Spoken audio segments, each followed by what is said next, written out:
UP के सांसद Chandrashekhar Azad cockroach जनता party के प्रदर्शनकारियों पर हुए लाठीचार्ज के विरोध में धरने पर बैठे हैं। वे संसद के बाहर अंबेडकर प्रतिमा के नीचे सोमवार देर रात से बैठे हैं।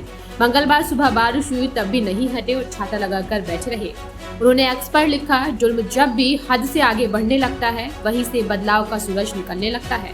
जंतर मंतर पर बच्चों और बच्चियों के साथ जिस प्रकार का बर्बरतापूर्ण व्यवहार किया गया उसने मन को गहराइयों तक झंझोर दिया। मैंने जलियांवाला बाग का दौर नहीं देखा, लेकिन आज जो दृश्य सामने आए उन्होंने इतिहास के उस काले अध्याय की याद अवश्य दिला दी।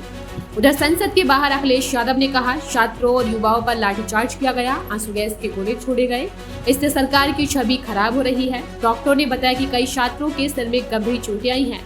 क्या यही सबका साथ सबका विकास है? कि लाठी से छात्रों का, नौजवानों का, युवाओं का सर फूट रहा है, आंसू गैस गोले चल रहे हैं, आप करंट लगा रहे हो।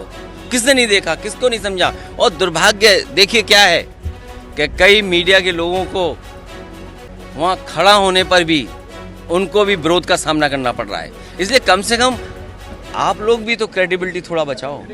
और जो डॉक्टर्स, जो वीडियो मैंने भी पोस्ट किया है, डॉक्टर्स क्या बता रहे हैं कि सर खुले हुए आए लोगों के, बच्चों के।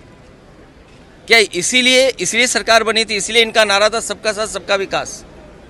यही सबका साथ है और यही युवाओं के लिए संदेश है और यही विकसित भारत है, यही अमृत काल है। क्या यही विश्वगुरु बनने का रास्ता है? क्या आप छात्रों पर लाठी मारेंगे, आप नौकरी नहीं देंगे? और अगर नीट में हेरा फेरी हुई है, नीट का पेपर लीक हुआ है, तो किसकी जिम्मेदारी थी?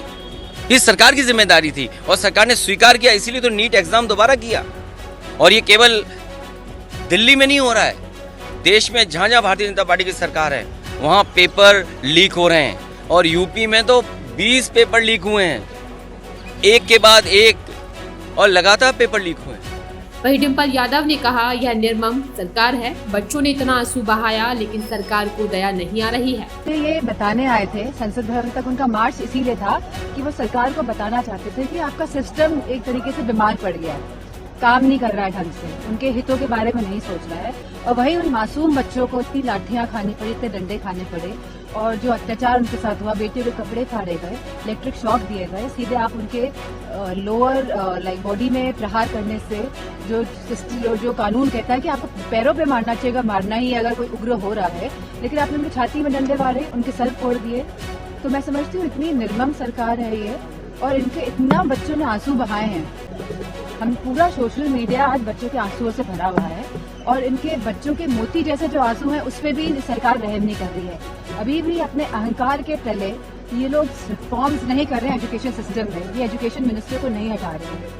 तो मैं तो केवल इतना ही कहना चाहूंगी, जब इतना बड़ा आंदोलन हो गया, जो इतने बच्चों ने किया, युवाओं ने किया, सब लोग इसमें शरीक हुए, तभी भी इस सरकार का जब दिल नहीं पगला है तो हमें इनसे कोई अहंकारी सरकार से उम्मीद नहीं करनी चाहिए, और बस मन में बिठाना चाहिए, वोट के माध्यम से हमको हराना है। एक यही हमारे पास एक हथियार है जिनको हरा के इनको यहाँ से हटाने का कार्य करें।